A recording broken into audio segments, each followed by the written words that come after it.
de muy diferentes grupos y organizaciones con una larga trayectoria que están sumándose y siendo parte y aportando mucho a este proyecto.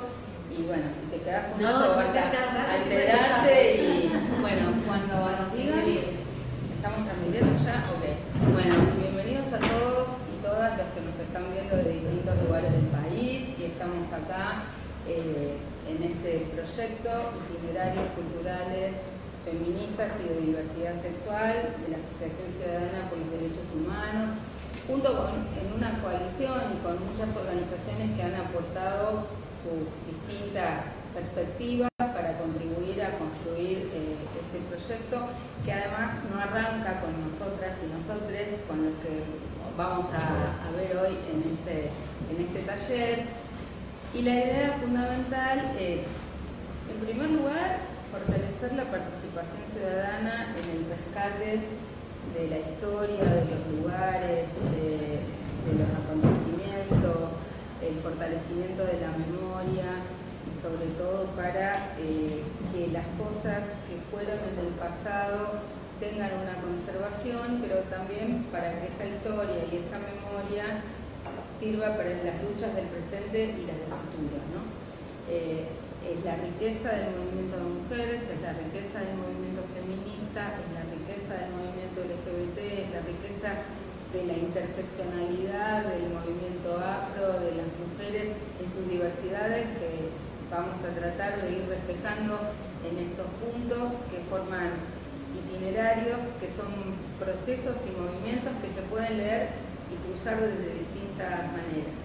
Pero a mí, antes de empezar la charla y presentar a las panelistas de hoy, lo que me gustaría es que hagamos una muy breve ronda de presentación de todos los que acá estamos, porque la idea de estos 4 talleres, que están pensados como una continuidad, es que haya alguna dinámica que no sea simplemente expositiva de quienes dan los puntapiés, sino que se vaya construyendo entre todos. Entonces, bueno, nuestras 2 principales panelistas de hoy van a ser Graciela Tejero Coni y Tilla, pero les vamos a pedir que ustedes mismas se presenten per se y al resto de nuestros compañeros.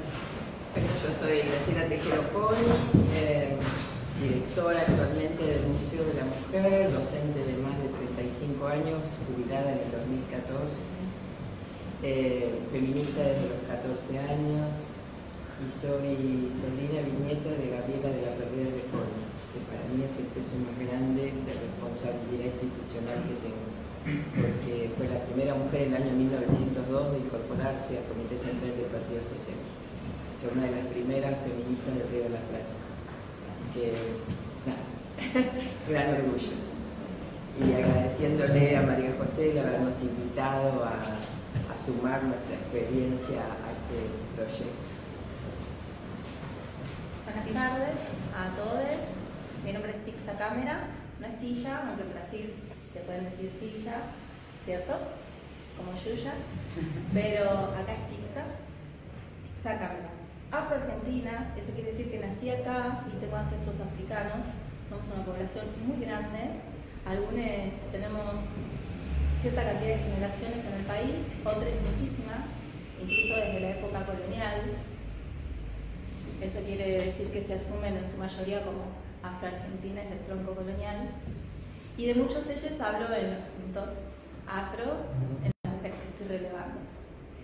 Soy activista hace mucho tiempo y me imagino que soy feminista hace un montón, porque a mi papá lo discriminaba, porque los chicos están jugando al fútbol sin remera, porque nosotras no nos podemos sacar la remera, como que todo el tiempo le hacía cuestiones sobre qué podíamos o no podíamos hacer las nenas, a lo cual mi papá se enojaba muchísimo y me pedía que me callara, ¿no? Siempre vos con tus preguntas, siempre vos con tus reclamos. Pero bueno, yo observaba mucho esto, así que me imagino que traigo el feminismo no por ser feminista, sino porque la desigualdad me molestaba. También me molestaba que no hubiera gente discapacitada en el colegio. Yo decía, ¿por qué no tenemos compañeros que les falte un brazo, que les falte una pierna? Si pueden pensar igual que nosotros, ¿por qué no están acá en el aula? Esas cosas a mí me pasaban por la cabeza cuando era muy chiquita, ¿no? En el primario. Bueno, gracias, Tilla. Vamos a seguir la rueda. Le vamos a pedir a Marcelo, que es uno de nuestros talleristas de la próxima, pero es uno de nuestros puntales de los itinerarios de diversidad sexual, así que te presentes, Marcelo. Un compañero y amigo de 40 años, no sé, yo no puedo ni, como tejero, yo no puedo ni contar los años. ¿Sí? Vale la pena.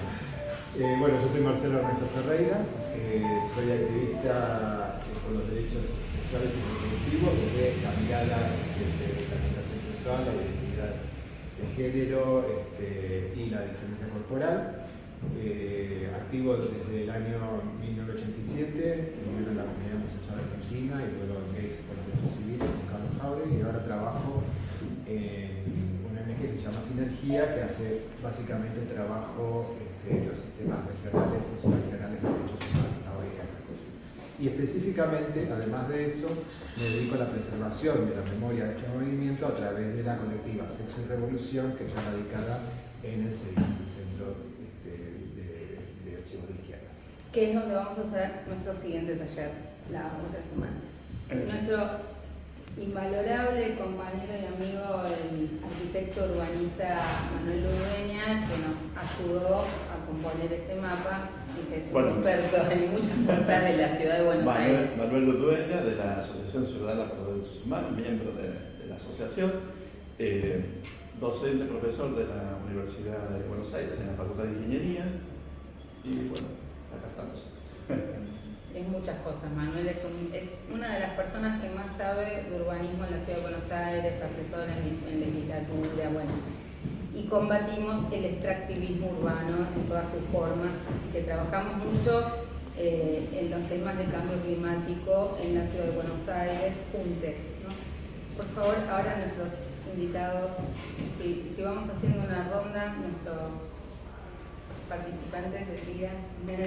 Gracias María José por la invitación, mi nombre es Emiliano Benítez, soy abogado y la conocí a María José en la Facultad de Derecho a través de un congreso feminista, tratando de participar personalmente en el tema de la deconstrucción, porque creo que la deconstrucción inentendible empieza por casa. También he participado muchos años también en la CHA y con Marcelo creo que alguna vez nos cruzamos, y estoy casado en matrimonio igualitario, cosa que para mí es una bandera, y nada más. ¿Querés preguntarte? Sí. Mi nombre es Carmen Mercado, soy docente jubilada, también 35 años de docencia, y mi origen es boliviano, con lo cual desde muy pequeña he notado, y no es una persecución, sino que es una realidad, haber sido varias veces discriminada, hasta el punto de cuando ante una situación, si se quiere, política, redundante de la zona donde yo ejercía mi cargo, fui discriminada terriblemente, y en ese momento el señor Néstor Kirchner me escuchó, y a través del INADI creo que es el primer dictamen que se le hace al Ministerio de Educación de la República Argentina para que un caso como el que yo he padecido no lo padezca nadie más. Motivo por el cual yo dije, si los muchachos del Ministerio me pudieron permitir labrar un acta de peligrosa para la sociedad y para mí misma, y evitar entrar a una escuela pública a dar clases durante 16 días, produciéndome el dolor que esto me produjo. Evidentemente a los 50 años y 5 minutos yo empecé mi trámite jubilatorio, que duró solo 40 días, y de ahí en más me he reciclado en lo que he podido. Y hace 18 años que hago radio, en 2 radios, que no tengo ningún aporte y no quiero tener de ningún gobierno municipal ni provincial ningún aporte, sino que la comunidad de comerciantes de mi zona son los que me permiten hacer radio y decir todo lo que quiero decir libremente. Por supuesto que la problemática fue, si se quiere, haber querido ejercer un cargo de inspectora, pero en realidad yo no lo quería ejercer, porque no tengo ni auto ni bicicleta. Pero quería saber para mi novela dónde estaba la trampa de dejar de ser un examen anónimo, y me pusieron un 2 cuando yo ya escribía 3 idiomas. Te agradecemos un montón, pero vamos a hacer sintetizando más es concreto. la posibilidad de entender que tenemos que ser iguales en esta patria tan bella, como acá se puede ver la diversidad étnica, religiosa seguramente, y otras tantas diferencias que nos hacen que lo que tiene que prevalecer en cualquier momento de nuestra vida al menos es la lucha por que tengamos todos los mismos derechos. Muchas gracias. Les pedimos breves presentaciones. Hola, bueno, mi nombre es Federico Lozano, yo soy docente de la Universidad de Avellaneda, compañero de Lía, y también soy actor. Mi nombre es Alejandro Bodegues, soy invitado por Lía Ramos y soy docente de la danza. De la danza. Hola, yo soy hermana de Malén, mi nombre es Aileen. Malén, sentate al lado. Mi nombre es María Rodríguez, yo soy estudiante de Derecho y participo en la CH hace 4 años. ¿Hace? 4 años.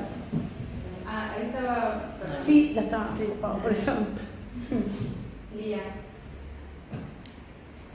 Bueno, Lía Ramos, ¿qué tal? Vicepresidenta con María José de ACH, ecofeminista, ¿no? También para valorizar, formo parte de la red de defensoras del ambiente y del buen vivir, ¿no? Que es otra manera de habitar los territorios y el feminismo. Mi nombre es Lilian Surlin, soy voluntaria de la asociación, también estudiante de abogacía en la Facultad de Derecho y bueno, nos conocimos con María José Lubertino en una escuela feminista que también había ganado un proyecto desde el Ministerio de Mujeres, Géneros y Diversidad.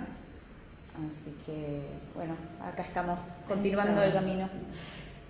Bueno, vamos a arrancar. Un poco la idea es invitarlos, por un lado, a entrar a la página web de la Asociación Ciudadana por los Derechos Humanos para sumergirse en algo más de la información de lo que son los itinerarios culturales. Los itinerarios culturales son una categoría para el ICOMOS, que es de alguna manera el organismo rector a nivel internacional sobre el patrimonio. Es una nueva categoría en este tránsito que van haciendo los conservacionistas del patrimonio de aquellos viejos modelos de conservación que tenían que ver con los monumentos históricos, lo arquitectónico, lo patrimonial material, va transitándose ya desde hace bastantes años, hay varios tratados al respecto, se habla de patrimonio cultural, patrimonio inmaterial, rescatando una forma de construir patrimonio de abajo hacia arriba, una forma de construir patrimonio desde la percepción de las comunidades que valorizan determinados hechos, eventos, lugares, paisajes, y es algo mucho más en movimiento que aquellos viejos cánones que nos circunscribían lo patrimonialmente valioso a lo arquitectónico o lo estático. En la Argentina, y la vamos a tener, y ya hay colgado en la página web un programa de radio que hicimos en los otros días, donde está Mónica Capano, que es presidenta de la Comisión de Monumentos, Museos y Lugares Históricos. Mónica cuenta muy bien cómo en Argentina el patrimonio comienza a identificarse con los lugares, en principio, que eran las tumbas de los próceres de la independencia, los mausoleos, los museos y los lugares con una mirada patriarcal y colonial. O sea, no aparece ningún lugar referido a las mujeres hasta muy avanzado la mitad de este siglo. No hay ningún rescate de espacios, las mujeres no aparecen, bueno, no aparecían ni en los nombres de las calles, no aparecían en nada. Pero este proyecto tiene por objeto identificar lugares donde ocurrieron hechos, actos o donde vivieron mujeres y personalidades de distintas diversidades, rescatando no solamente el sitio, sino también poniendo en valor un trayecto de esas personalidades, porque como decimos, no nos conforma tener todos los nombres de las mujeres en un barrio de la ciudad de Buenos Aires, que es el caso de Puerto Madero, que fue una lucha que dimos muchas legisladoras para que, y desde la sociedad civil seguimos bregando para que cada vez que haya una calle nueva que se abre avancen los nombres de mujeres, pero lo que queremos es que los vecinos y las vecinas de las diferentes comunas de la ciudad conozcan qué sucedió en su barrio. Hoy que es tiempo de extractivismo urbano, donde todo se tira abajo y nada se valora, queremos avanzar en el reconocimiento ciudadano, porque la mejor manera de defender lo que existe y la historia y los acontecimientos y los lugares es que las personas se apropien de eso. Si no, se tiran abajo cosas, y a veces incluso con los vecinos movilizados y en la calle igualmente se tiran abajo. Por eso a veces las categorías con las cuales peleamos que en la legislatura haya protección patrimonial son diferentes, para que, porque hay cosas que se pueden, si se dice que un lugar es un lugar histórico, que nos pasó con la confitería Richmond, nos pasó con un montón de lugares, lo pueden tirar abajo, poner una plaquita, es un lugar histórico. En cambio, hay que darle a determinados lugares protección patrimonial. Este proyecto lo estamos haciendo con el invalorable aporte de las 3 organizaciones que hablaron recién y de muchos de nuestros compañeros, pero también quiero mencionar que hay un equipo de arquitectas que son parte de arquitecta.net y que están trabajando en el CONICET, en el rescate también de toda aquella arquitectura en la ciudad construida por mujeres, diseñada por mujeres, que también ha sido invisibilizada, ¿no? Porque se hacen recorridos por la Recoleta, se hacen recorridos por la Chacarita, y no se va y no se dice que la mitad de esos panteones fueron construidos por arquitectas mujeres, etc. Entonces también en nuestros itinerarios eso está en valor. Manuel, ¿querías hacer un comentario general sobre el proyecto que nos pediste antes de arrancar nuestras talleristas que van a temas puntuales? Sí, por favor, vos querías hablar del mapa y de lo que registramos. Claro. Sí, el proceso que hicimos, en el cual hubo una colaboración de todas las organizaciones para poder plasmar en el mapa de la ciudad, tiene, me parece, varias implicancias, por lo menos en mi lectura general. En principio, acá están definidos distintos temas que llevan adelante distintas organizaciones y que están, digamos, cada una de ellas está con una localización, y si uno despliega va a encontrar que hay imágenes que son propias de ese sitio, la dirección y una descripción acerca de ese lugar.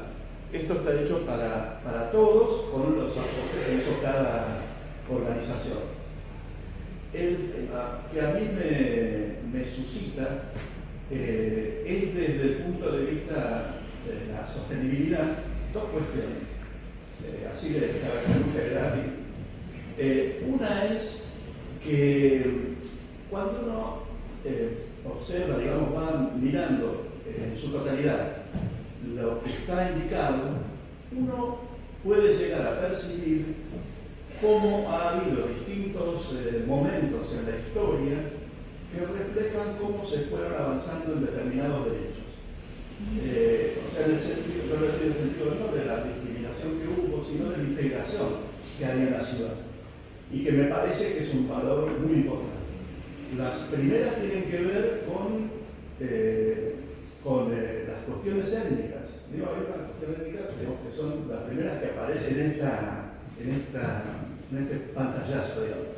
Hay una segunda que tiene que ver con los derechos de la mujer en general, y después de la diversidad sexual. Esto se ve, digamos, en el tiempo, son como 3, no podría llegar a decir, puede ser más, podría ser más difuso quizás en algunos casos, pero, y lo que a mí me parece desde el punto de vista de la sostenibilidad de esta cuestión es el tema de la convivencia. Es decir, para la sostenibilidad es indispensable la convivencia, es decir, que todos tengamos un accionar en alguna medida de confluencia.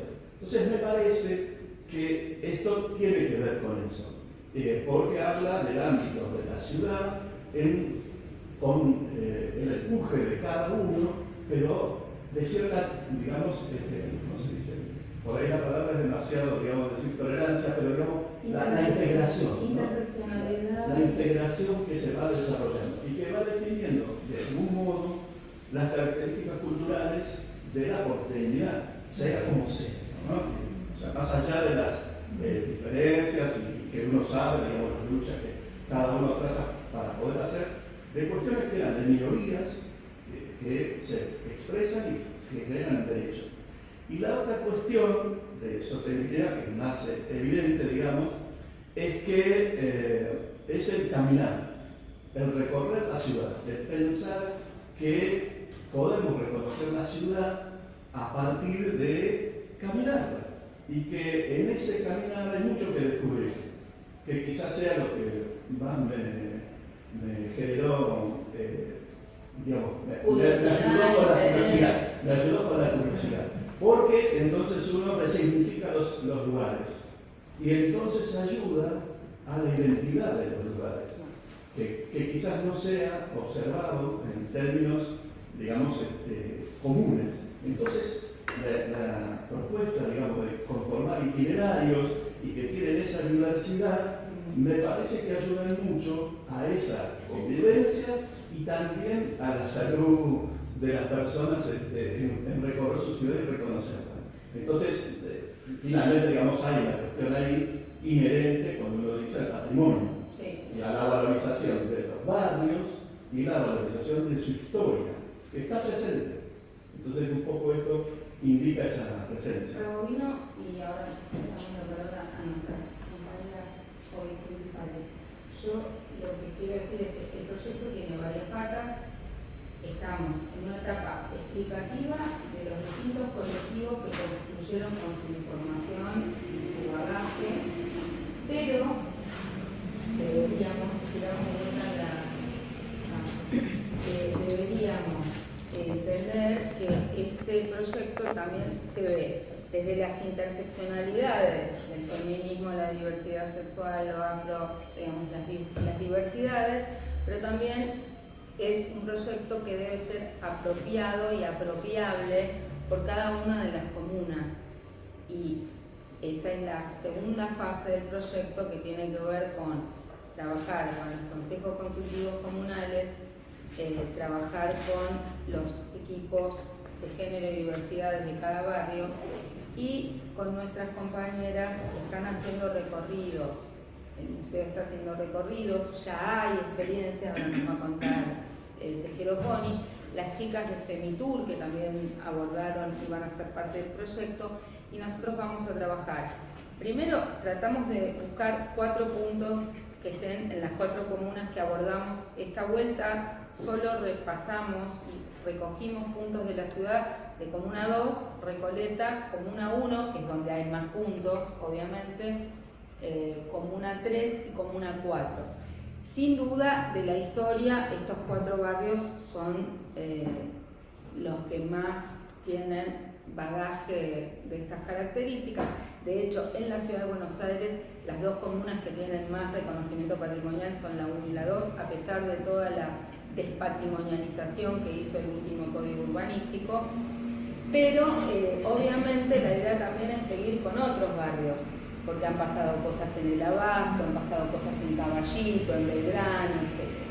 Pero bueno, hoy quiero en primer lugar darle la palabra a Graciela. El Museo de las Mujeres, ya lo contará ella, es una maravilla reconocida a nivel internacional, tiene muchísima información. Para quienes no lo conozcan, les invito a que lo conozcan.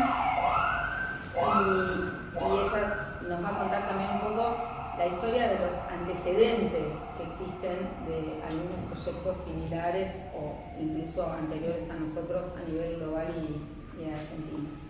Gracias. Perdón a todos, estoy saliendo de una angina y agarro esa picazón terrible. O sea que si me interrumpo, sabrán entender. Sí, a mí me parece importante el planteo inicial de María José. Lástima que hoy no está Mónica, pero digamos todo lo que va cambiando en relación al modelo tradicional siglo XIX de lo que es el patrimonio. Porque inclusive ustedes pensarán por qué, yo decía el otro día en el programa de radio que nosotras adoptamos por allá por fines de la década del 80 el formato museo. Y la idea de trabajar la nueva museología era la que nos abría esta posibilidad de no ser un museo de, yo le decía a María José, de luces bajas, de olor a naftalina, de que cuando entras está todo sacralizado y hay que hablar bajito, y de que el patrimonio es concebido solo como objetualidad.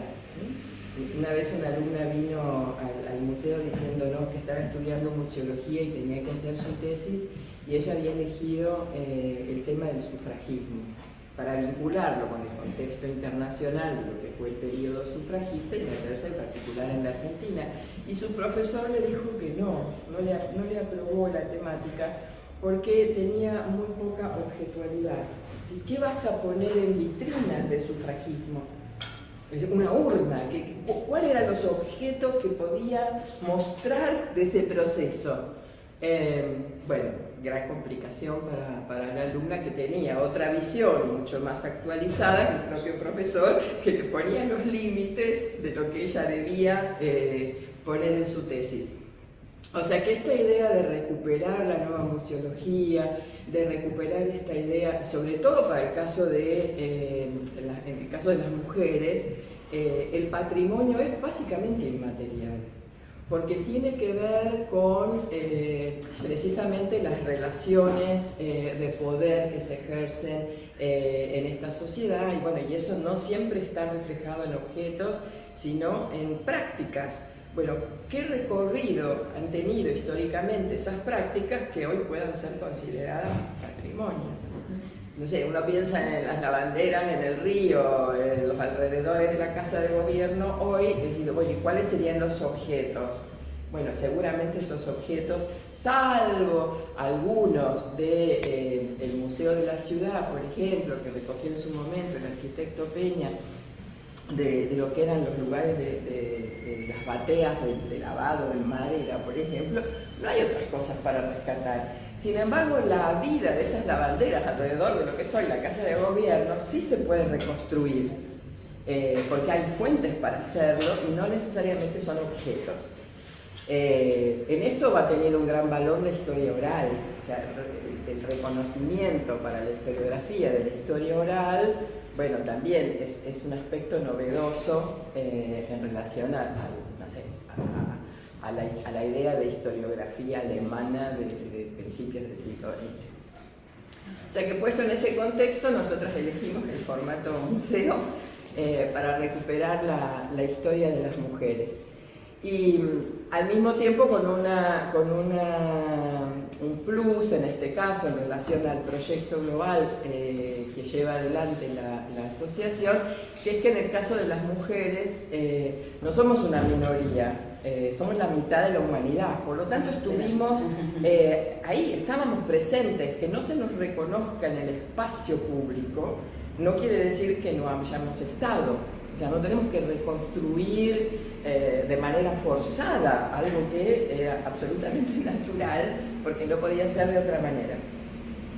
Y por otro lado, la idea de las recuperaciones no son solamente recuperaciones, pasa lo mismo para la historia, digamos, para la historia escrita, que no es la recuperación de personas aisladas, de mujeres destacadas, no, el problema es que pasa con las anónimas, que pasa con precisamente esas relaciones entre varones y mujeres a lo largo de la historia, que digamos, se nutre no solo de nombres y apellidos que tengamos que armar tipo diccionario biográfico. O sea que esa fue la idea original con la que empezamos a trabajar cuando yo estaba en la Dirección General de Museos en el año 89, cuando se hizo la propuesta para que el museo fuera oficial, y no tuvo éxito.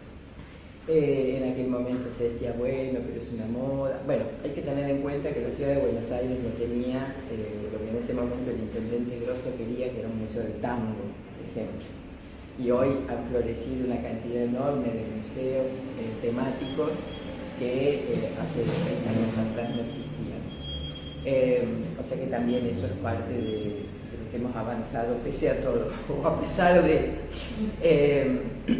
pero no fue oficial. Y recién a partir del 2006 obtuvimos dentro, digamos, de lo que sería el formato de la personería como museo, la habilitación como museo. Y empezamos a trabajar en esta idea de recorridos. Creo que los antecedentes del proyecto de la asociación tienen en primer lugar que poder rescatar lo que fueron las guías, ¿no? Que incluso nos anteceden al propio museo. O sea, lo primero que se pensó fue en esto, en las calles, ¿no? Hay una guía de Leticia Maronese muy interesante para la ciudad de Buenos Aires, que ella hizo esa investigación y recogió todo lo que es la historia de la nomenclatura de nuestras calles.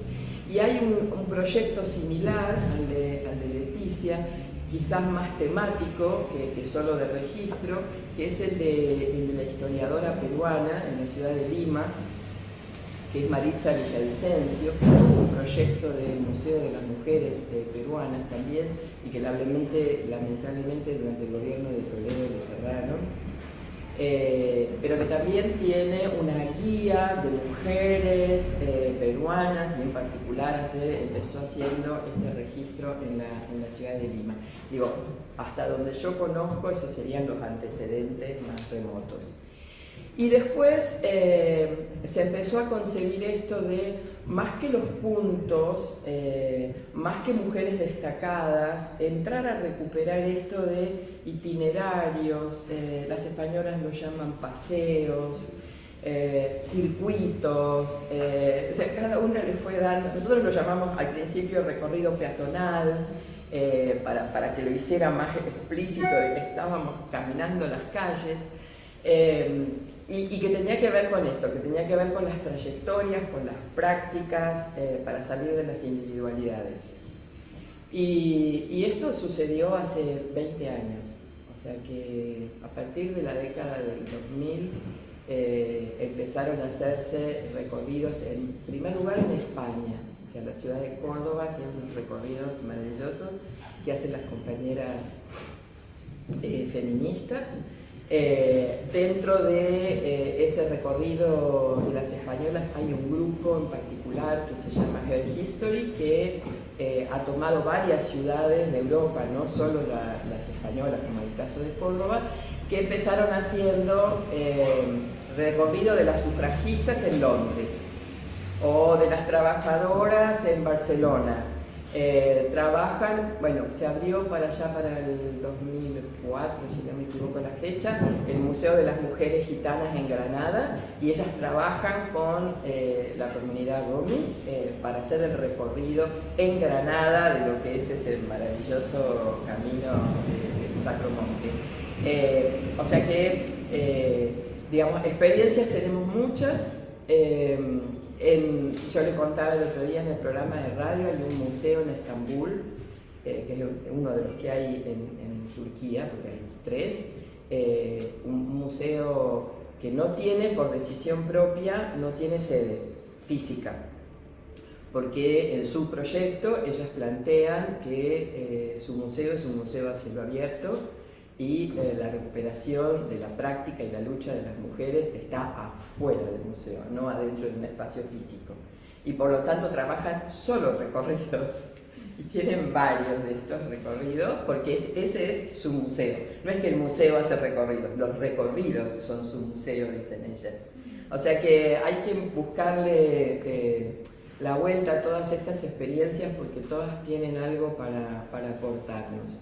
Nosotras empezamos en el 2010, en ocasión del centenario del primer Congreso Internacional de Mujeres en el Río de la Plata de 1910, o sea que en el contexto del bicentenario de la Revolución de Mayo, nosotras conmemoramos el centenario de nuestro primer Congreso, que fue en el mes de mayo. en paralelo a los festejos oficiales de Figueroa Alcorta, y al mismo tiempo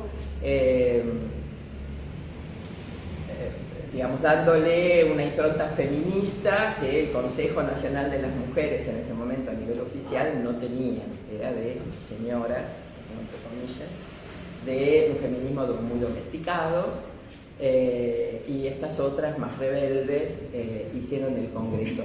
Por lo tanto, nosotras cuando en el 2010 asumimos la responsabilidad de rescatar después de 100 años esta experiencia, lo primero que hicimos fue diseñar un recorrido que rescatara precisamente a estas pioneras de la primera ola del feminismo. Y todo eso está concentrado en el barrio de San Nicolás.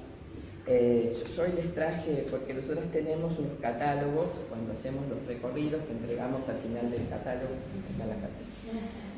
que entregamos al final del recorrido. Uno es el de San Nicolás con la primera ola de feminismo, y el otro es el de San Telmo, en el que empezamos este desde 2010 y este desde el 2014. Empezamos a hacer el recorrido en base a la tesis doctoral de la antropóloga mexicana Marcela Lagarde, que trabaja cautiverios.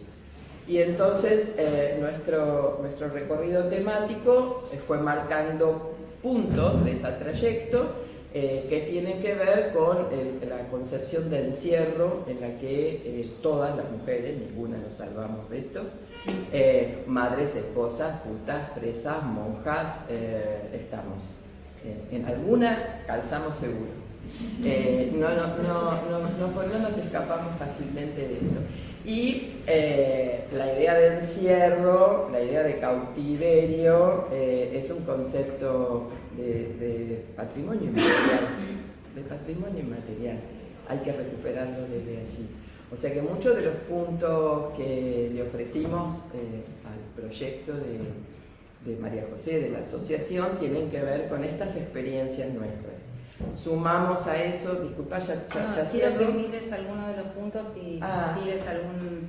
Otro recorrido que hicimos fue el hábitat, o sea, trabajamos la huelga de las escobas. Eso ya estamos en Comuna 4. Nos vamos a La Boca. Que tiene que ver con todos los... va funcionando geográficamente. Tiene que ver con todos los lugares donde fundamentalmente la rebelión dirigida por las corrientes anarquistas digamos, pusieron en lucha a los conventillos y a las casas tomadas y de alquiler, que en ese momento, 1907 estamos hablando. Un punto clave de estos recorridos, yo decía en el programa de radio, no son por erudición historiográfica, en realidad digamos, vamos al rescate de la historia poniendo en presente muchas de esas experiencias para poder alumbrar cómo nos organizamos hoy, cómo nos seguimos organizando hoy, y sobre todo en el tema del hábitat, conventillos, precios de alquileres y demás, está, bueno, a carne...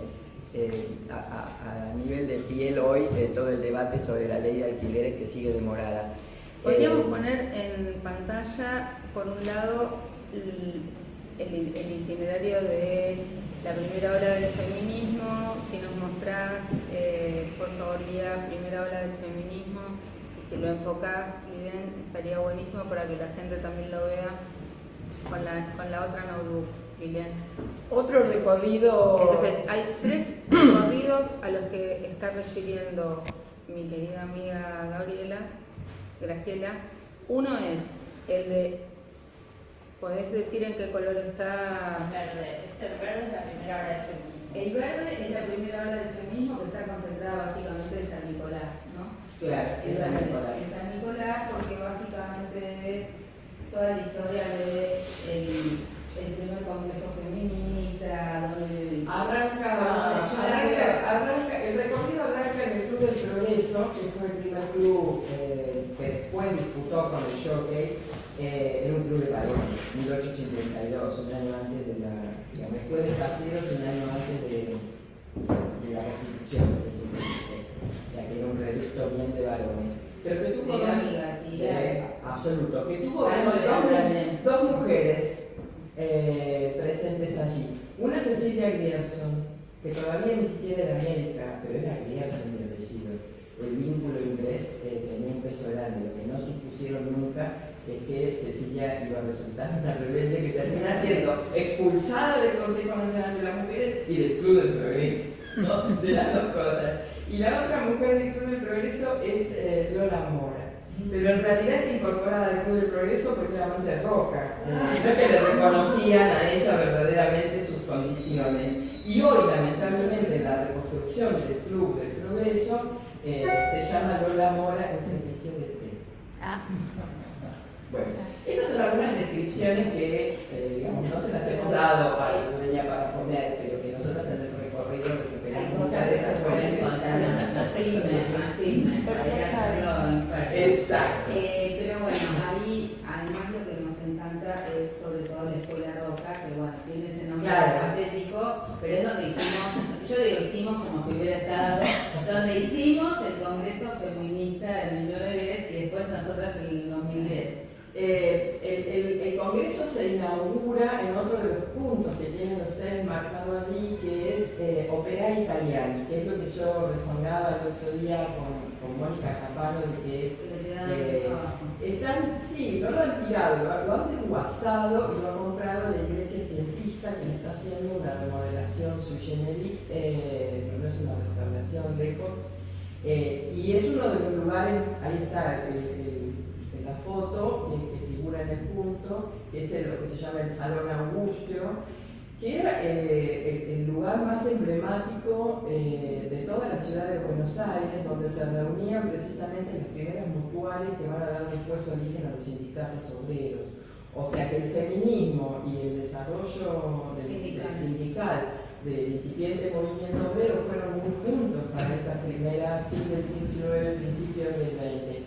Y allí se hacían todas las conferencias, ahí se hizo la conferencia de Gabriela de la Carrera de Bocconi por la paz con Chile, por ejemplo, en 1901, o Julieta Lantelli hacía sus conferencias allí, lo mismo que en Unión y Benevolencia.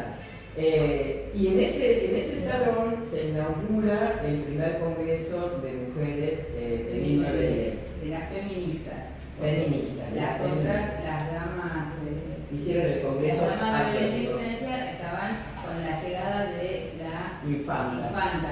La dama de beneficencia estaban en el oficial y nosotros siempre en el paralelo.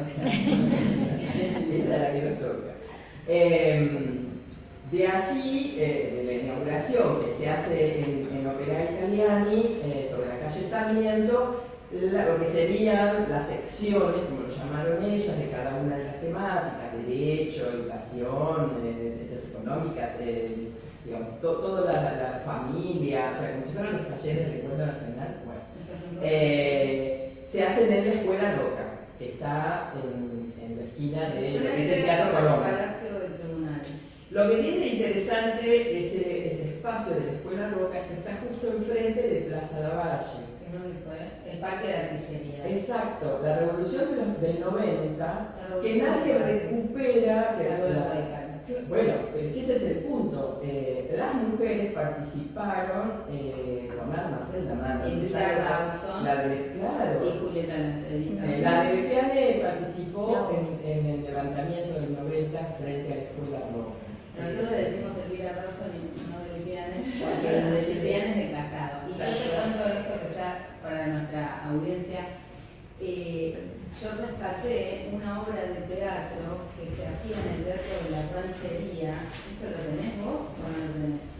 Una obra de teatro que se hacía en el Teatro de la Ranchería. El Teatro de la Ranchería estaba en la esquina de Paraná y Corrientes, donde se burlaban de Julieta Lantelli y de Elvira Rawson. Elvira, radical revolucionaria. Radical revolucionaria, pero más rockera, tenía otro estilo de armonización con todos los grupos y dialogaba, etcétera, pero potente, ¿no? Y Lantelli, brillante, transgresora, inventaron cosas increíbles. Yo creo que son más creativas que las sufragistas yanquis y que las inglesas. Pero esa obra de teatro se desarrollaba en el Teatro de la Ranchería burlándose de ellas y de sus maridos. Y aparecían los maridos de las dos con pebes a upa y los tipos planchando, porque eso era la imagen que tenían de estas dos mujeres, que los maridos estarían haciendo las tareas domésticas mientras ellas hablaban de política y de otras cosas. Y ese texto lo tengo y es un incunable. Está en el archivo del Museo.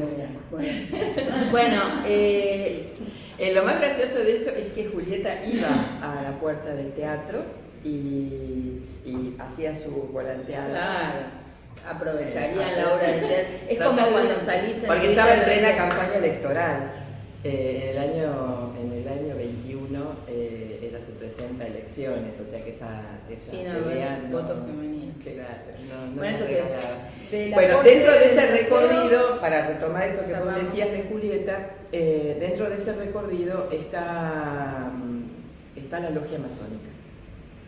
Porque la logia masónica tiene, incluso lo pueden visitar por fuera del recorrido, en su hall central una infografía, se dice ahora, muy enorme, de las feministas de esa época. O sea, la primera, Juana Manso, de mano de Sarmiento, entra a la masonería y lucha porque la masonería, otro espacio muy masculino, tenga en cuenta y considere a las mujeres para poder asociarse. Y Belén de Zárraga, que participa del Congreso Femenino de 1910, es la representante de la masonería española. O sea que tienen que aceptarla, porque Argentina no aceptaba a mujeres en su composición, pero en la reunión que se hace internacional, la representante de España le trae una mujer. O sea que en la masonería están las fotos de Belén de Zárraga con sus grandes sombreros de aquella época, en medio de todos los varones discutiendo la reglamentación de la logia. Y Julieta Lanteri está también en la infografía, pero Julieta no termina gustándole lo que allí sucedía y organiza lo que va a ser después las agrupaciones de libre pensamiento. Julieta, Camaña, o sea, toda esa corriente de librepensadoras que no aceptan los mandatos de los igual lo que tenemos que seguir para un bloque, a ver, no les queremos contar todo, porque la idea es vivenciarlo, entrando al mapa, entrando al proyecto, y también los vamos a ir invitando a los distintos recorridos que hace el museo, recorridos que vamos a hacer nosotros para pegar stickers identificando algunos de estos lugares en sábados o domingos a convenir con los distintos barrios, pero queremos hacer, la señalización es simbólica, pero es un ejercicio de apropiarnos de las calles, y ya tenemos un divino sticker, los pueden ver en nuestro site, en nuestro sitio, y digamos, del aporte, que después si abrimos a debate podemos volver. Sobre todo está la primera ola del feminismo, después hay un aporte importante en esta idea de los cautiverios, que tiene que ver más con los monasterios y la... Tiene que ver con prostíbulos, cárceles, conventos, los lugares de encierro. Bueno, eso, y después hay otro más. Hay otro más de hábitat, que es el de la huelga de las escobas. El de la boca, la huelga de las escobas. Y después hay otro que es abolicionismo de la prostitución, porque la prostitución estuvo reglamentada de 1875 a 1937 en la Argentina, y los recorridos tienen que ver con, digamos, desde el fin del siglo XIX, los distintos prostíbulos que después tuvieron que cerrar producto de la reglamentación de la década del 30. Y básicamente arranca también en 1887 con la famosa revista del Puente de los Suspiros, que era crítica, era abolicionista de la prostitución. Y después, que no lo vamos a contar en este taller, pero vamos a contarlo en el tercero y en el cuarto, las chicas de Femitur y las arquitectas nos van a dar otros puntos, que son los edificios construidos y diseñados y planificados por arquitectas mujeres y sus estéticas y sus peculiaridades, y tenemos la de Femitour con lo que podríamos decir la nueva ola del feminismo o el recupero de lo que pasa en las décadas más actuales, ¿no? Pero quiero darle la palabra a Tixa para que nos cuente los aportes que hizo su colectiva y ella misma para que podamos ver también otro enfoque, ¿no? Ahí están algunos de los puntos. Bueno, en azul, ¿no? Sí, lila, violeta, azul índigo. Azul índigo, sí, va cerrando, así vemos más. Contanos un poco ahí la nosotras, importancia de tus rescates.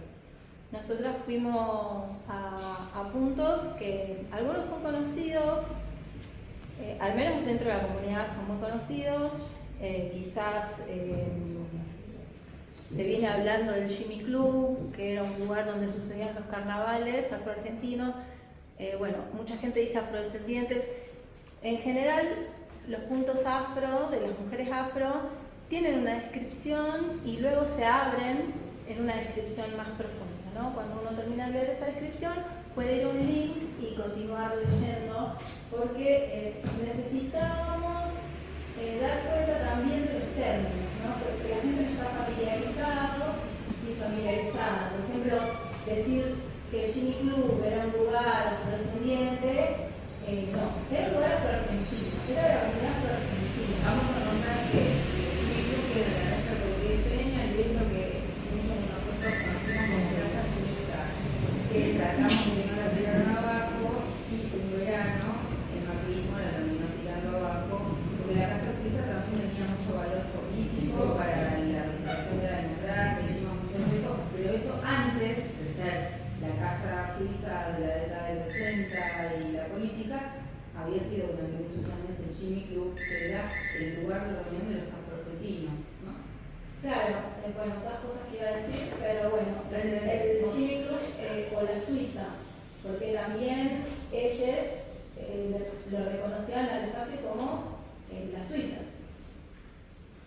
Y ahí podemos relatar la historia de algunas de las mujeres que hicieron parte del Jimmy Club. Por ejemplo, la vicepresidencia estaba una mujer, la anfitriona del lugar, o la más venerada en el lugar de una mujer. Después estaban un grupo de mujeres que te daban la bienvenida. Bueno, ahora estamos viendo la imagen de nuestra querida María Elena La Madrid, que en este momento está en el Teatro Colón dando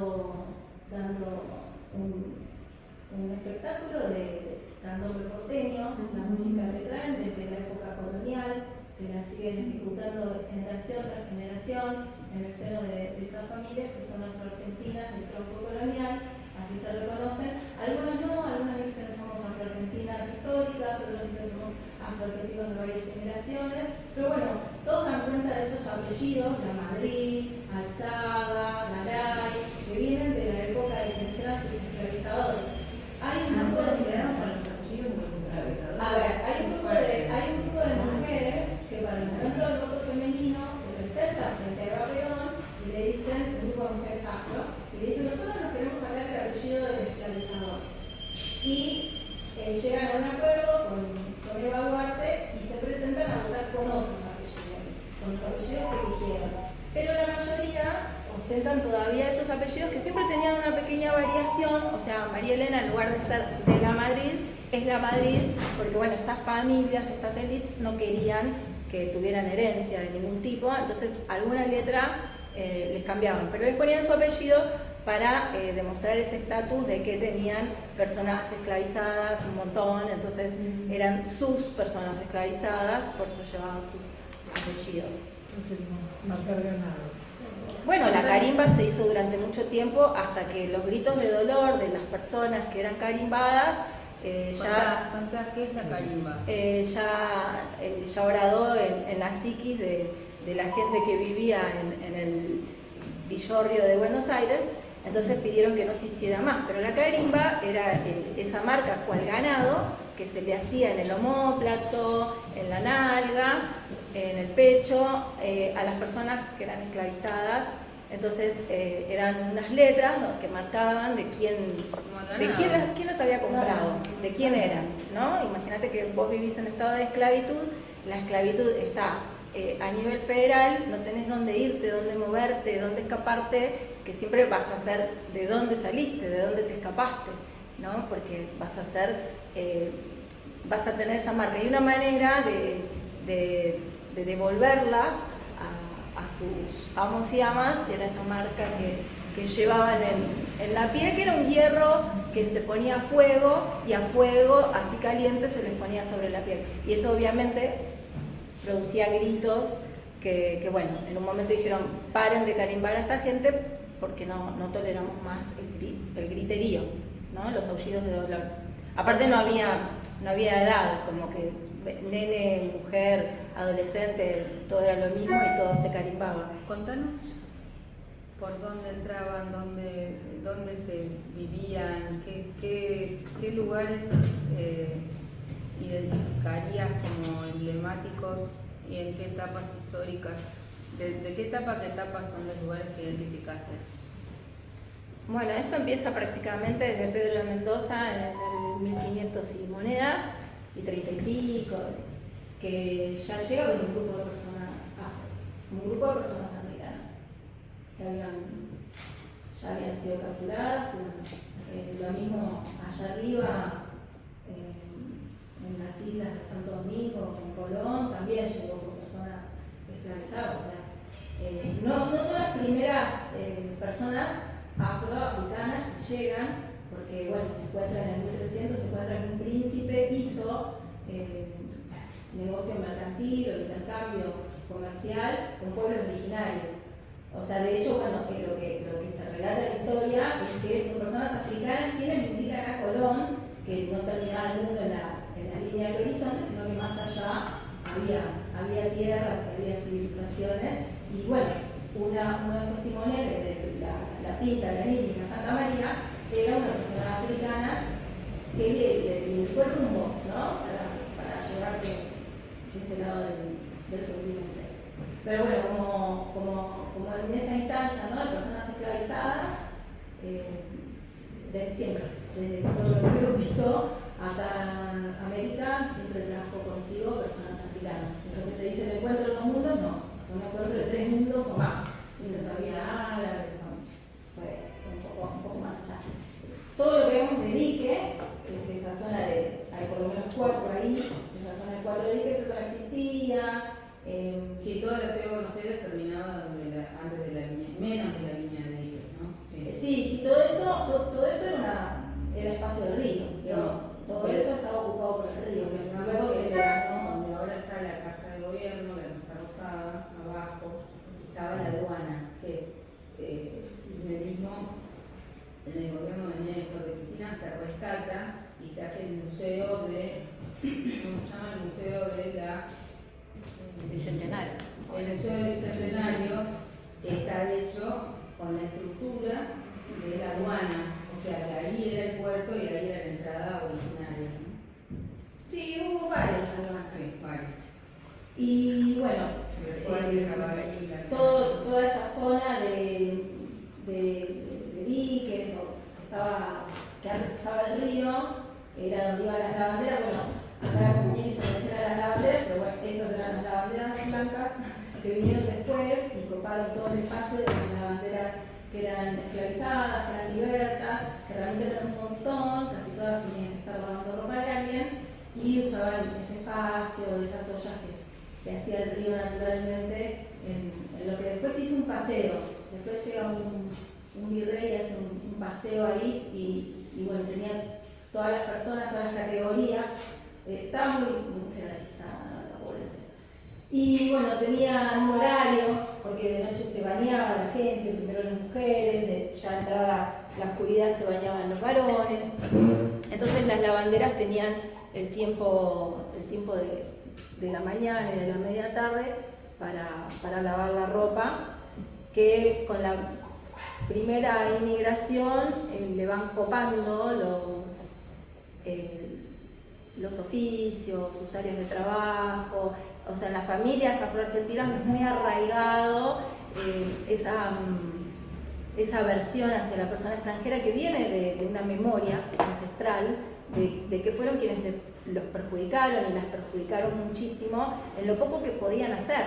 Porque una vez que se estableció la libertad, que no fue con la libertad de vientre, fue muchísimo tiempo después, y de hecho Buenos Aires fue la última en abolir la esclavitud, y se enteraron quienes se enteraron, tampoco es que se enteraron todos y todas realmente quedaron en libertad, les tuvieron que empezar a pagar por sus labores y percibían muy poco, realmente cuasi miserias, y que tomaran el espacio personas blancas de lo poco que podían hacer y que encima les pagaran mejor y fueran tratadas mejor, bueno, obviamente eso es una memoria dentro de las familias que sigue hasta el día, se puede observar y escuchar en las familias del tronco colonial hasta el día de hoy, ¿no? ese recuerdo. La ranchería que mencionabas, yo la tengo como, bueno, la primera ranchería sería en Perú y Alsina, que era en realidad el espacio de los jesuitas, que luego fue transformado en teatro, y bueno, los jesuitas tuvieron mucho que ver en el proceso de esclavitud, tuvieron siempre muchísima cantidad de personas esclavizadas, levantaron todos sus edificios con personas esclavizadas. Bueno, ahí está, esa plaza hoy tampoco existe, pero ahí estaba la antigua casa de los jesuitas, que luego fue, que se le llamaba la ranchería, y que luego fue un teatro. Ahí ya lo tenemos como teatro, un poquitín modificado de lo que era cuando pertenecía a los jesuitas. Y esa es una carta de alguien que hace contrabando, y donde contrabando de personas esclavizadas. Bueno, acá en Buenos Aires hubo casi más contrabando de personas esclavizadas que las anotadas oficialmente. Realmente los túneles que tenemos por San Telmo, por el casco histórico de la ciudad, eran para introducir a estas personas sin ser vistas, y era enorme la cantidad de personas, mujeres, niñas que ingresaban de este modo de contrabando. O sea que realmente la ciudad de Buenos Aires y su riqueza se erigió sobre este comercio, era realmente muy importante. Los lugares donde se vendían a las personas, y primero se los tenía cuando llegaban, se les decía engorde, estaban engorde, que llegaban en muy mal estado de salud, entonces se lo tenía que poner un poco mejor para lograr un mejor precio de venta. Entonces ahí se los instaba a comer. Si no comían, se los bajaba. Había personas que no querían ni siquiera seguir viviendo, pero bueno, se las, con el mudo, con torturas, se las llevaba a que se alimentaran sí o sí para poder venderlas a un buen precio. Y esos lugares eran realmente muy grandes, eran de los edificios más grandes de Buenos Aires. Sí. ¿Sí? En algún momento, seguramente, al menos se vieron fílmicamente, sitios de insurrección, o sea, que se podían amotinar, sublevar, ¿no es cierto?, contra esa voz de dominio, de autoridad. Después, ¿por qué se opacaban por épocas? Porque había mucha matanza, no solamente castigos, sino muertes. ¿Cómo que se opacaban por épocas? Dice, sí. Claro, porque no fue una insurrección, digamos, una rebeldía que logró independizarse, logró derechos de golpe. No, bueno. Sino como que habían... A ver, eran personas que estaban completamente sometidas a la servidumbre y a cumplir las órdenes de la hegemonía, de las personas blancas, y nadie quería ni siquiera que le quitaran a una persona esclavizada. Nadie quería desprenderse. Sí, un patrimonio. De quienes estaban. Era un patrimonio de estatus, pero a ver, vos ibas al baño y quien te tiraba las heces era una persona esclavizada. Hacían realmente todo. Si vos te vestías era porque te hacían la ropa, porque te la lavaban, y porque te ayudaban a vestirte. Estaban ahí para todo, absolutamente para todo. Si vos no, dejabas de contar. Lo que yo preguntaba. O sea que no se podía admitir la idea de una rebelión. Las personas eran en principio separadas, las familias disgregadas, y después si hablaban el mismo idioma y si veían que hablaban mucho entre sí, se las volvía a separar. Ya porque hablaran, porque se entendieran, porque hablaran la misma lengua, el mismo idioma. O sea, ni siquiera permitían ese tipo de relaciones. Después de a poco se fueron dando, pero también cuando fue lo de Haití y su independencia, eso repercutió en toda América. Y todos estuvieron, los esclavistas y las esclavistas, absolutamente todos estuvieron atentos y atentas a ese movimiento que pasó en Haití para que no se repitiera en ningún lugar. Y ni siquiera que se propagara la idea. Se supo, se recontra resupo. Las personas pudientes viajaban a Europa constantemente, iban a estudiar allá y volvían con todas las buenas nuevas, y los franceses estaban aterrados de lo que pasaba en Haití. Acá en Buenos Aires hubo una sublevación muy fuerte que los ingleses aplacaron, y además fueron puestos en la Plaza Mayor, colgados, fusilados, torturados, enfrente de la gente para amedrentar, para que a nadie más se le ocurriera rebelarse o iniciar un motín. O sea, los elementos de tortura eran muchísimos. Había toda una parafernalia de instrumentos de tortura. O sea, incluso si una persona esclavizada comía algo que no tenía que comer, ya se le aplicaba un tipo de máscara que le deformaba la boca. Y eso era así continuamente. En Brasil era común hasta hace poco usar un mueble que tenía un nombre que se tuvo que quitar, obviamente porque recordaba el nombre del mueble para la venta en cualquier loya, en cualquier local, era criado mudo. Y el criado mudo, el sirviente mudo, refería a la persona que tenía que estar toda la noche despierta al lado de quien le esclavizaba por si esa persona necesitaba algo. Pero si hablaba o molestaba con alguna pregunta que la persona, el amo, la ama, no quería escuchar, le cortaba la lengua. Entonces eso, donde se apoyaba todo, no se tenía una mesita, se tenía una persona. Criado mudo. Y ese criado mudo era entonces el nombre del mueble, la mesita de luz, hasta el día de hoy, que se tuvo que quitar. Y nosotros acá en Argentina tenemos un montón, una batería de terminología racista que usamos absolutamente todos los días, y cuando nosotros, los militantes, activistas, llamamos la atención sobre uno de estos términos, lo único que recibimos es violencia. O sea que sobre la violencia racista recibimos más violencia racista. Ni siquiera podemos decir, che, mirá que lo que está diciendo es racista. Porque vos a una persona argentina le podés decir de todo, pero no digas que es racista, porque te lo va a negar rotundamente. Entonces, dentro de ese silenciamiento, ese ocultamiento y esa negación, no se puede sacar el racismo, porque ni siquiera se reconoce que uno está siendo racista, ni siquiera abre el oído al diálogo de, a ver, pará, puede ser que sea racista, ¿qué me está señalando? ¿Por qué me lo está señalando? No, es directamente negarse. Si me permitís, una lingüista muy sobresaliente, no solamente a nivel nacional, sino internacional, Cristina Bandera, ya no de nosotros, hizo una vez un trabajo de campo bellísimo, desde el lenguaje, ¿no? Quiso mostrar cómo se utiliza la palabra pero. Entonces fue a Barrio Norte, un barrio muy a lo mejorcito en cuanto a condición de vida económica, ¿no? Y le preguntaba la gente que estaba haciendo el relevamiento, que su trabajo fue excelente, ¿qué opinaba de la inmigración que venía de las provincias? Entonces el ciudadano lo que decía brevemente era que estaba muy bien, que viniera a estudiar, que viniera a trabajar. Todo era positivo porque no se podían ellos a sí mismos reconocer como racistas.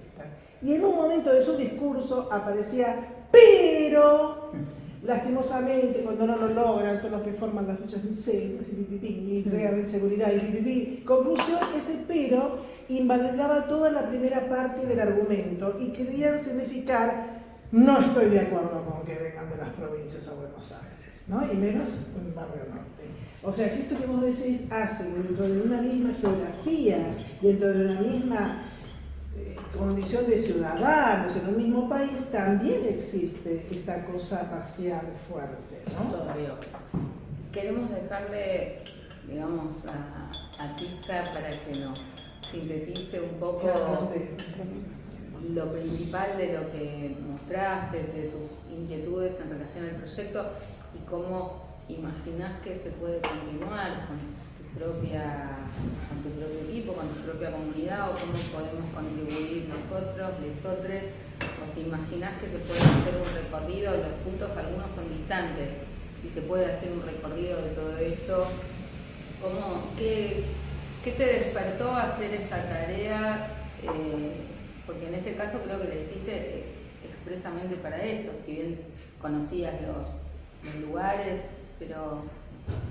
Los lugares ya se conocían, los lugares los teníamos, incluso más. Lo que pasa es que era muy importante transmitir bien la información. Primero porque el grueso de la sociedad desconoce la información. Y segundo porque habla mal de la información, como esto que yo decía del término afrodescendientes y afroargentinos, porque es negar, es no reconocer, es invalidar la población afroargentina, que nosotros nacemos acá, que somos de acá, que venimos de acá, que incluso estamos antes que cualquiera de sus ancestros europeos acá. Entonces somos más argentinos que los argentinos y las argentinas, pero sin embargo no se nos reconoce esto. Por eso es importante hablar de población afroargentina en lugar de englobar todo en afrodescendientes, que no es todo afrodescendiente. O sí, pero en todo caso decir afroargentinas, afrodescendientes. Y bueno, no olvidarse que muchísima de esta población es africana. También que dentro de los dichos, frases, mitos, chistes racistas que subsisten hasta el día de hoy en la población argentina, muchos vienen de esta época y se arrastran en la familia, generación tras generación, con un montón de comentarios peyorativos que nos perjudican en el día a día hoy, no ayer, a mi abuelo, hoy. Hoy nos hacen daño, hoy yo salgo a la calle y recibo el racismo y no es una ilusión, es una realidad. Esto está en el día de hoy y Argentina necesita trabajarlo, necesita hablarlo, pero no la apropiación indebida de tutelarnos o hablar por nosotros, no, sino apelar al antirracismo. No alcanza con decir yo no soy racista, hay que ser antirracista, como decía Angela Davis. Entonces lo más importante es entender que estos puntos hacen parte de nuestra historia argentina, no nos escapamos, todo rulo viene de África, hay que empezar a indagar en las familias. Todo rulo viene de África, me encanta esa frase. Hay que empezar a indagar. Todo rulo viene de África, es una frase de vos. En la familia. Vos estás condenada. Todo rulo viene de África, el pelo que crece hacia arriba, como que hay que prestar atención quién era el ancestro, la ancestra en nuestras familias, que viene desde aquella época o un poquito más acá, pero tiene un montón de historia y bagaje para legarnos, que nos pertenece porque era una ancestra o un ancestro de la familia. Entonces ahí hay una hermandad con África que no se puede deslindar, que está en nuestro ADN y que está bueno recuperar. Contame una cosa, una preguntita. ¿De qué actuales países de África llegan los primeros afros que llegan en los 90? En el origen del origen, allá lejos y en el tiempo.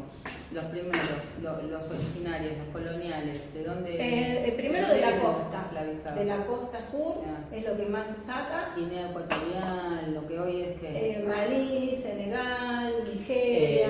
Meto un bocadillo. Uno de los primeros museos es el Museo de Senegal, que tiene, le han dado como sede la casa de contratación de esclavos del siglo XVII.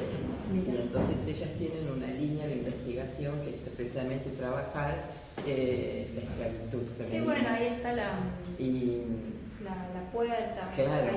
Ahí. Es bastante... Es duro, pero es necesario. Necesario. Con una amiga brasilera que decía, eso es muy independiente pero respecto. Bueno, hay museos muy impactantes, en Brasil hay museos, Obama. Hay una casa que compra una persona y encuentra todo de la época colonial, encuentra que había subsuelos con todo un sistema de torturas y deja todo tal cual está y lo hizo una casa museo. ¿En dónde? No me acuerdo el lugar exacto de Brasil, pero está en Brasil. Entonces vos entras a su casa y ves exactamente cómo vivían, cómo cocinaban, cómo se manejaban, qué lugar de la casa les tocaba. Bueno, acá el primer patio, el segundo patio, hasta el tercer patio, que eran lugares despojados de todo, a tierra. A veces dormían en la cocina, o sea, se compraban personas, pero las hacían dormir al lado de los enseres domésticos en la cocina, uno casi encima del otro. Y esa era la vida que tenían. Y si los vestían eran harapos, o sea, realmente después hubo familias que no, que los vestían muy bien para mostrar su estatus. Nuestras personas esclavizadas están muy bien vestidas, o sea, acá todo es de lujo, pero en líneas generales no era eso lo que se hacía con las personas esclavizadas. Y de hecho se apropiaban de muchos saberes de las personas esclavizadas, ¿no? Bueno, acá traje el relato de, si bien es varón, M. Gil fue un personaje totalmente desconocido, es la miniatura que se conoce de Rosa Benedicta Basavilbaso, y respecto a esta miniatura existe un autorretrato de Juan Martín de Pueyrredón, que como no se poseen noticias sobre las habilidades pictóricas de quien después fue director del Supremo del Río de la Plata, director de arte, en cambio sí se sabe que Fermín Galloso, que fue una persona esclavizada que tenía su servicio, era un eximio pintor. Y ya se reconoce entonces a Fermín Galloso en realidad como el primer pintor del Río de la Plata, que era una persona esclavizada, pero era quien hacía los cuadros, no él. Él después aprendió y consiguió los lugares que consiguió, porque hasta el día de hoy nosotros seguimos en la parte, en backstage, ¿no? Al escenario suben las personas blancas. Cuando se habla de mujeres, feminismo, conquista, siempre van las blancas primero, y todavía estamos, incluso dentro del feminismo, pidiendo que se corran y que nos dejen los lugares, ¿no? Que nos permitan tener nuestra voz, porque es como que siempre el cupo político, ¿no? Que los lugares que se consiguen siempre suben primero las mujeres blancas, y las indígenas, las mujeres racializadas, todavía estamos peleando esos espacios. Bueno, esto viene desde la época colonial, como por ejemplo el caso de Fermín Galloso, que su obra pasó a ser como de la blanquedad y en realidad quien pintaba era él. Pero él nunca consiguió el cargo de director. Bueno, para pensar. O sea, él pintaba para alguien más. Él pintaba porque se aprovechaba de porque le gustaba. A ver, tenía el don. Yo abriría, si están de acuerdo, un espacio de preguntas. Y antes de terminar, después le vamos a pedir a Malén que nos recuerde los días que van a ser los otros talleres y los recorridos que vamos a tener y en qué fechas. Pero me gustaría, tal vez, no sé si algunas preguntas, comentarios. Yo quería saber si, por ejemplo, tuviste contacto solamente tal vez con la cabaña del tío Tom, como lectura, ¿no es cierto? Donde... No, como película, cuando bueno, tenía 12 años. Está bien. Fue terrible. Bueno, pero es importante recordar, ¿no? Que ahí podemos ver dolorosamente la ejemplificación de lo que contás. Yo te quería hacer una pregunta, porque una de mis pasiones es el feminismo, el tema de la genealogía. Habla fuerte. O sea, la genealogía. Yo me gusta investigar la propia genealogía. Evidentemente no encontré antepasados argentinos o descendientes, pero sí encontré antepasados indígenas. Y ahí encontré un obstáculo en la documentación. Claro. ¿Qué experiencia, qué conocimiento? ¿Cómo dar con ellos? Bueno, en general nosotros recomendamos que vayan a las partidas de nacimiento, lo que encuentren como anotación de la partida de nacimiento. Y hay veces que no están en los registros, que lo tienen en las iglesias, porque primero anotaban en las iglesias, ¿no? Entonces tenés que viajar hasta la ciudad donde supuestamente nació, la registraron, y dar con esos libros que estaban dentro de las iglesias y que hasta el día de hoy siguen estando. Y empezar, cuanto más antigua la partida, más datos tiene. Entonces, desde esa vos encontrás más nombres y más apellidos, y ahí podés ir hilando y tirando el hilo hasta dar con... Y las personas de origen afro-argentino también se registraban de la misma manera. Sí. Perfecto. Las registraban en las iglesias, no importa si eran esclavos, si eran indígenas. Todo era... Todos los bautizados. Y además en los testamentos. ¿Qué tengo? Bueno, tengo esta casa, aquel terreno, esta casa tiene 3 árboles y tengo dos muebles y tengo 3 personas esclavizadas. Entonces eso está registrado de esa manera. Y ahí tenés que ir a esos papeles, a los testamentos y a las partidas de nacimiento. ¿Vos qué estudiaste? ¿Cuál es tu formación o qué estudiaste? O esto? Yo tengo el secundario completo, que lo completé hace poco, porque fui madre adolescente, así que tuve que sacar adelante un niño. Sí, tuve que sacar adelante un niño que además fue bajo peso, un embarazo muy complicado, reposo absoluto, y cuando lo logré dar a luz tenía, de los 2 riñones le pusieron uno solo, así que tenía que vivir en comía, cuánto sumaba la proteína. Me tuve que dedicar solamente a él. Y eso llevó unos cuantos años, ¿no? Hasta que otra cosa de las que sucede con nuestra población es que no nos permiten ser madres, nos quitan los hijos. Y cuando podemos ser madre, nos los disputan. Y eso es algo que vemos muy arraigado entre las mujeres afro. Así que a mí también me disputaron mi criatura y tuve que enfrentar un juicio durante muchos años, una revinculación materno-filial después, y todo esto psicológicamente llevado como podía, sin acompañamiento. Así que bueno, yo recién terminé el secundario. Cuando pude, que fue una vez que se terminó todo lo judicial, la revinculación, recién ahí yo volví a mi vida, digamos. Y ya investigabas, ya... Eso siempre, porque yo me planteé un día que era imposible, si yo nací acá en Argentina, era imposible que no hubiera más personas afro que hubieran nacido acá. Era imposible. Así que yo de eso estaba convencida y siempre me metí en las bibliotecas a buscar material y cuando hablaba de la esclavitud, no solo que no me daban material, sino que como que me sacaban, y entonces tuve que empezar a aprender cómo pedir el material y después cuando lo tenía entre mis manos tuve que empezar a leer entre líneas cuando hablaban de las personas afro, porque muchas veces no lo mencionaban. Así que bueno, después de aprender todo eso,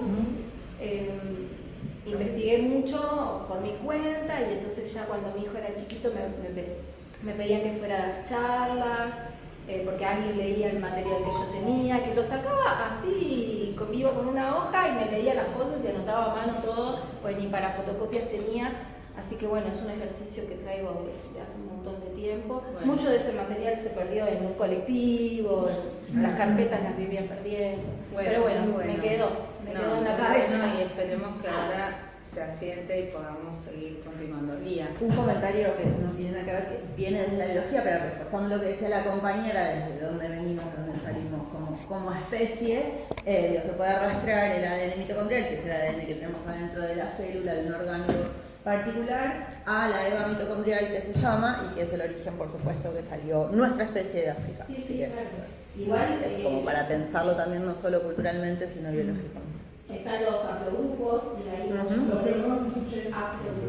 Entonces vos ya podés definir o saber de qué etnia, ¿no? Porque una compañera nuestra que se lo hizo, se hace a través de varón, no es como la EVA mitocondrial, que se hace a través de la mujer, y ella pudo saber que vienen de Mozambique, hizo su viaje a Mozambique y se reencontró con esas raíces, que es algo muy fuerte. Y hasta el día de hoy, Vicky Verdier da clases sobre eso y habla sobre su historia.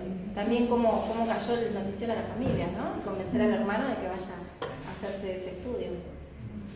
Qué loco. Wow, realmente, realmente quiero tu contacto para después porque yo tengo mi abuela que es jujeña y toda su historia anterior la desconocemos por completo.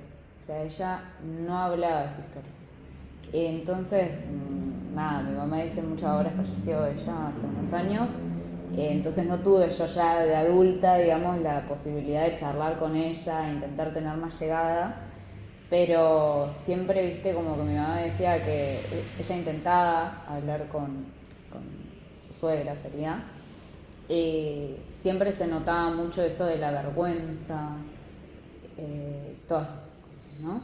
Entonces, qué importante poder llegar a tener ese diálogo. ¿Tu familia es argentina o que tenés alguna raíz? No se sabe porque por rasgos y demás... Pudiera ser. Pudiera llegar a ser, pero tampoco, viste, también... Hay que estudiar. Claro, sí o sí lo tenés que estudiar. Puedes llegar a ser también de algún otro país. Sobre nuestros orígenes.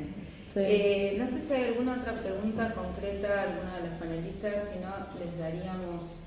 Yo tengo una pregunta, pero es acerca de los territorios, maricando del último tema.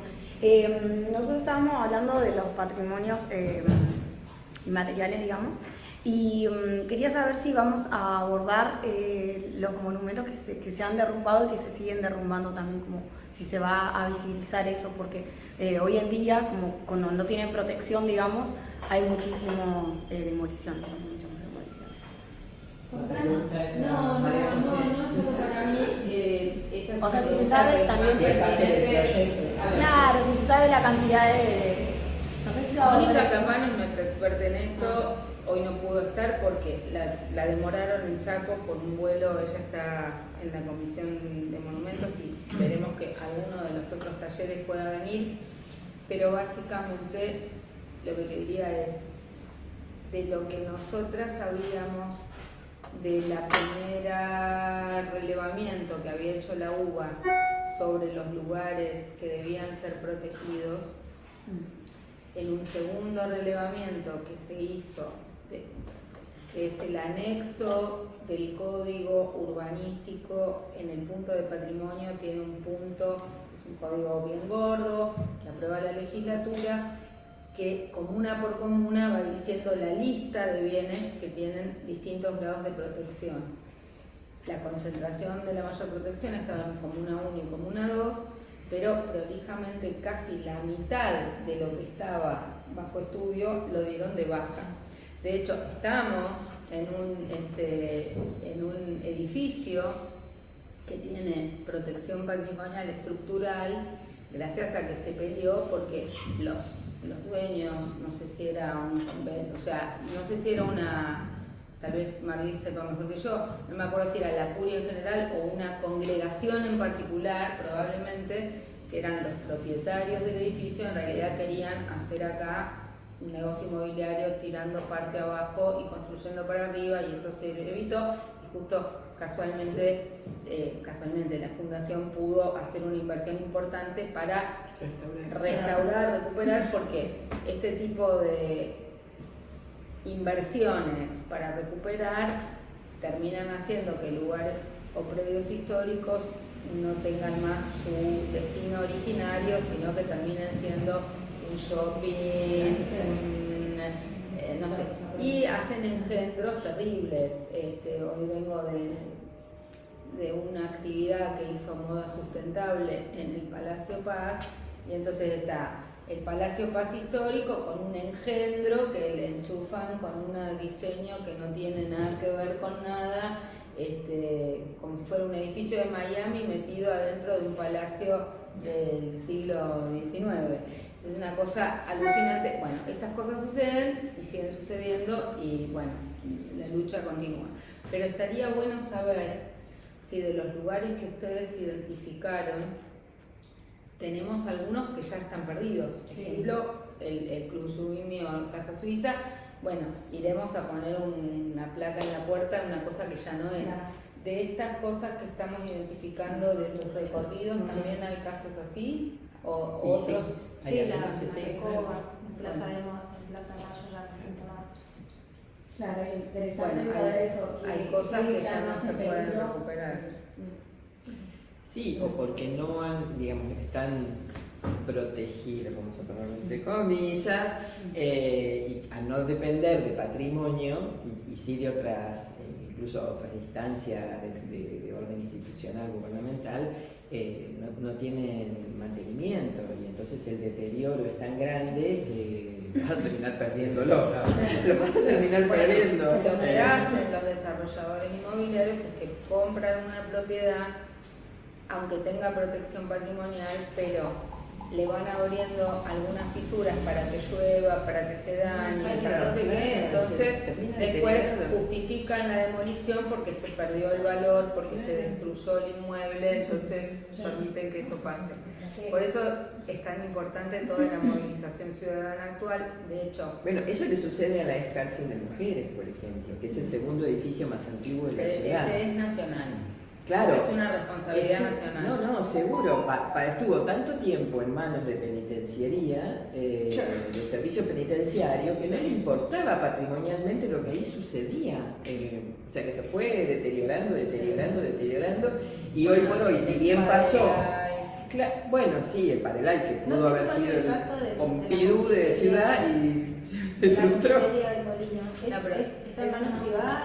La confitería de Molino era privada y esa logramos que se hiciera la expropiación, pero eso fueron 40 años de juntar firmas en la puerta, basta de demolernos, movilizar, están las fotos mías disfrazadas con la capana en la puerta juntando firmas y hacíamos disfrazadas de damas antiguas en la puerta, están las fotos, juntando las firmas para que no se tiran abajo. Y después yo presenté el proyecto cuando fui legisladora, y finalmente fue el gobierno de Cristina, creo, bueno, mejor dicho, el Congreso de la Nación, es el que tenía la comisión. El Congreso hizo la expropiación, pero eso no se hace si no hay una decisión del Ejecutivo, porque hay que poner muchos recursos. Y de hecho, Mónica Capano es una de las restauradoras que ha sido la coordinadora de la Comisión de Restauración de la Confitería del Molino. Pasó anterior a que la lleva al cargo actual, ¿no? Pero tenemos... La fecha viene porque yo conocí a la gente que se ocupó de limpiarlo por dentro, sacar y destruir. Sí, estuvimos varias veces. Las cosas que había. A los que les interesa, cuando haya una nueva visita, les avisamos para recorrer. Bueno, sí, en ese caso tuvo que haber una expropiación, pero vos tenés muchos edificios que los tiene lo que era antes el ONAVE, no necesita expropiación, lo que necesita es presupuesto y decisión política. Bueno, ¿querés compartir? Ahora vamos a dar una vuelta, gracias a la gentil invitación de María para ver la obra de arte. ¿Querés recordarnos los días que va a haber ahora recorridos del museo? El 16, porque bueno... Sí, ¿de qué tema es? Claro. ¿De cuál de los recorridos? El recorrido de cautiverios se recupera ahora porque tuvimos suspendidos los recorridos por el terrible calor. O sea, salir a la calle con 40 grados no era lo mejor. Así que recuperamos a partir de abril el recorrido de cautiverios, que se va a hacer el 16 de abril y el 30, son domingos. El punto de salida es Plaza Dorrego, o sea, San Telmo. San Telmo. Perdón, ¿y esto lo puedo mirar en una página que dice? Y ustedes tienen que inscribirse en educación@museodelamujer.org.ar. ¿A qué hora es la cita? A las 10:30 de la mañana. Bueno, eso y está dura bueno. hasta las 13. Ok, o sea que es 2 horas y media, una experiencia interesante. Y nos recuerda entonces... El miércoles que viene, vamos hasta el miércoles 5 de abril, desde las 17 a las 19 se mantiene el horario. En Rodríguez Peña, que es el CEINSI, ¿sí? Se va a hablar sobre diversidad sexual, entonces vamos a justamente... ver itinerarios de diversidad sexual. Entonces, ¿nos haces un avance de qué vamos a saber el taller que viene? Bueno, vamos a ver cuáles son los espacios donde el movimiento político de diversidad sexual fue creciendo, sobre todo un poco, bueno, el periodo previo a la última dictadura militar y luego con la nueva transición a la democracia, cuáles son los lugares de fundación y qué pasó en esos espacios, etc. Suspenso. Quedamos para el taller que viene y ahí seguimos con... Después vamos a Comuna 3 y Comuna 4. A ver cómo Sí, tenemos 2 miércoles más, que se mantiene el horario también. El primero se va a hacer en Moreno, el 2301. ¿Sí? También. Es la sede canal de la Comuna 3. Ahí tenemos un apoyo institucional para hacerlo ahí, que es el viejo Shopping Espineto, también otro librado de la piqueta. ¿Sí? Bien. Y el último se hace al mismo horario, el 19 de abril, sería miércoles, Avenida Almirante Brown, 1375. En la Boca. El teatro, ¿cómo se llama? Es el Verdi. No, no es el Verdi. No tengo nombre de todo. No, es un cine teatro. 1375. Bueno, es un cine teatro en la Boca, no es el Verdi, no. Y después tenemos nuestras recorridas para salir a pegar stickers, que van a ser ¿qué días? Tenemos, eso ya empieza, claro, abril, tenemos el 22 y el 29 de abril. Esto se va a hacer a la mañana y cambia el horario de 10 a 12:30. Comuna 1 y Comuna 2, sería el 22 y el 29. Después tenemos Comuna 3 y Comuna 4, el 6 de mayo y el 13 de mayo en el mismo horario de 10 a 12:30 bueno, a la mañana. Esto igual, la idea es que lo vamos a ir hablando con los equipos en los distintos talleres y vamos a, en todo caso, ver si movemos algo o alguna cosa modifica, pero en principio estas son las planificaciones. Y básicamente sí, nos gustaría ver si en alguno de estos recorridos también filmamos un poco, escuchando al museo, cuente la historia de los cautiverios, Nosotras tomaríamos en Comuna 1 hacer tal vez la primera hora del feminismo y los lugares afro que tengamos y los lugares de diversidad sexual, porque en la Comuna 1 casi todo pasó ahí.